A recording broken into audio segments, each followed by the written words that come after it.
يا أخي في الله بيدي وساعدي سلفية في النهج نهج الأنبياء وجميع أصحاب الرسول محمد.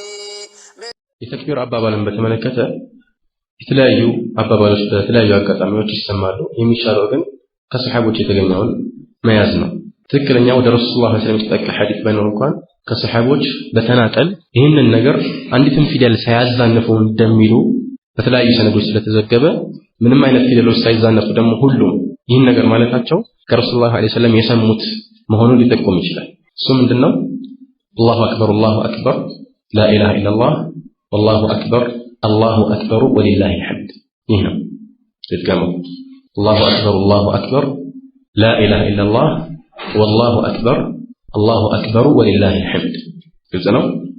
ከዚህ ውጭ የሚባሉ ነገሮችን መተው በላጭ መሆኑን ማንም አይጠራጠርም። ለምን? ዒባዳ ወይም የአምልኮ ዘርፍ በግልጽ መረጃዎች ላይ የተመረኮዘ ሊሆን ስለሚገባ። ታዲያ ይህን የሚባልበት ውስን ወቅት አለ ከተባለ ነዓም፣ ይህ ተክቢራ ሙቀየድም ሊሆን ይችላል፣ ሙጥለቅም ሊሆን ይችላል። ማለት ከጊዜያትና ከሁኔታዎች ጋር የተገደበ ሊሆን ይችላል። ጥቅል በሆነ መልኩም ይደነገጋል። ከጊዜያት ጋር የተገደበ ሲባል ዑለማዎች በብዛት የሚጠቅሱት ይህም የተለያዩ የሰሃቦችን ንግግሮችና ተግባራት በመመርኮዝ ነው።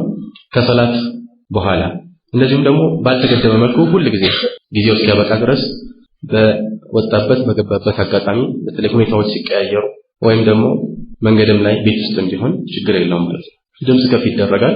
ታዲያ ድምጽ ከፍ ሲደረግ ብዙ ጊዜ የሚስተዋለው ነገር አንድ ላይ በአንድ ድምጽ አስቦበት ማለት ነው። ይህ አብዛኞቹ ዑለማዎች ይቃወሙታል። ምክንያቱም የተለያዩ ዚክሮችን አላህን የምናወሳባቸው አባባሎችን ተጠባብቀን አንድ ላይ በአንድ ድምጽ ማዜም አንችልም ይላሉ። ግን ምናልባት ስንል እንዳጋጣሚ የሚገጥም ከሆነ ልክ እንዲገጥምልን ተጠንቅቀን ጥረት እንደማናደርገው ሁሉ እንዲለያይ ብለንም ጥረት አናደርግ፣ ተከልፍ ውስጥ አንገባም ማለት። በብዛት ደግሞ ይገጥማል።